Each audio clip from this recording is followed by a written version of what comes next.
UCC শীঘ্ৰে বাতিল কৰিব লাগে, অন্যথা আমাৰ আন্দোলন তীব্ৰতৰ আৰু ভয়ংকৰ হ'ব বুলি হুংকাৰ দি আমচুৰ বঙাইগাঁও জিলা সমিতিয়ে আজি সন্ধিয়া নিউ বঙাইগাঁৱত ইউচিচিৰ প্ৰতিলিপি দাহ কৰে।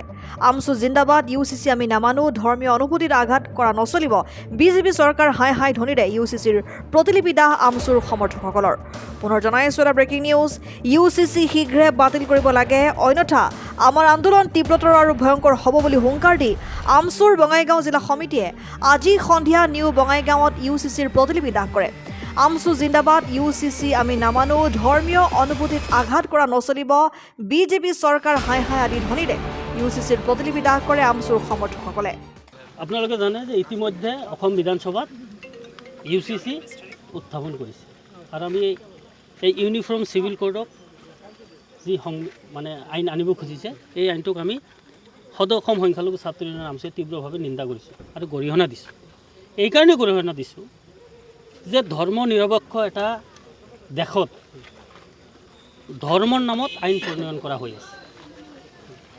কাৰণ ইউনিফৰ্ম যিটো চিভিল কোড আছে, যিটো আমি যিমান দূৰলৈকে এতিয়া অৱগত হৈছোঁ যে বিভিন্ন জাতি জনগোষ্ঠীক সাঙুৰি এই ইউচিচি কৰা নাই। কিছুমান জাতি জনগোষ্ঠী মানুহক বাদ দি পেলাই ইউনিফৰ্ম চিভিল কোড তেওঁলোকে বিধানসভাত উত্থাপন কৰিছে। কথাটো হ'ল আমি বুজিব পৰা নাই যে এইটো একচুৱেলি ইউনিফৰ্ম চিভিল কোড নে চিলেক্টিভ চিভিল কোড। এইটো আমাৰ চৰকাৰৰ প্ৰতি আহ্বান যে এই কথাটো স্পষ্ট হ'ব লাগে। আৰু ভাৰতীয় সংবিধানৰ 25ৰ পৰা 30লৈকে মৌলিক ভাৰতীয় সংবিধান দিয়া যি মৌলিক অধিকাৰ, এই মৌলিক অধিকাৰটো এই ইউনিফৰ্ম চিভিল কোডৰ জৰিয়তে খৰ্ব হোৱা আমাৰ পৰিলক্ষিত হৈছে। যাৰ কাৰণেই আমি আমচুৰ কেন্দ্ৰীয় সমিতিৰ নিৰ্দেশ মৰ্মে আজি গোটেই অসমতে এই ইউনিফৰ্ম চিভিল কোড অৰ্থাৎ ইউচিচিৰ বিৰুদ্ধে আমি প্ৰতিবাদ কৰিছোঁ আৰু চৰকাৰখনক আহ্বান জনাইছোঁ যে ইউচিচিৰ এই বিলখন অতি সোনকালে বাতিল কৰক, অন্যথাই অনাগত দিনত বা আহিবলগীয়া দিনবোৰত আমচুৰ আন্দোলনৰ ভয়াৱহ আন্দোলনৰ কাৰণে সাজু হয়। কথা হ'ল কি, আমি যে ভাৰতবৰ্ষত একচুৱেলি কি হৈছে কি কৰিব বিচাৰিছে বুজি পাই থাকা। আজি ইউনিফৰ্ম চিভিল যিটো ইউচিচিৰ কথা কোৱা হৈছে, ইয়াত শুনিবলৈ পাইছোঁ কেৱল ধৰ্মীয় সংখ্যালঘুৰ কাৰণে উমৈহতীয়া দেৱানী বিধি প্ৰয়োগ কৰিছে। গতিকে আমি তীব্ৰ নিন্দা জনাইছোঁ, গৰিহণা দিছোঁ আৰু এইটো বাতিল কৰাৰ কাৰণে অসম চৰকাৰক আহ্বান জনাইছোঁ। কাৰণ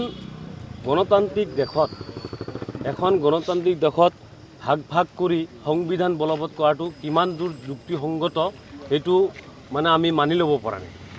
আমি ধৰ্ম নিৰপেক্ষ দেশত বাস কৰোঁ, সকলো বস্তু ধৰ্ম নিৰপেক্ষতাৰে চাব লাগে চৰকাৰে, তেতিয়াহ'লে আমি চৰকাৰকো তেতিয়া আদৰণি জনাম। কিন্তু এটা সম্প্ৰদায়ক ইমান টৰ্চাৰ কৰিব সেইটো কেতিয়াও গ্ৰহণযোগ্য হ'ব নোৱাৰে। গতিকে আমি এই ইউচিচিৰ প্ৰতিলিপি আমি আজিৰ বঙাইগাঁও জিলা আমচুৰ জৰিয়তে দাহ কৰা হৈছে।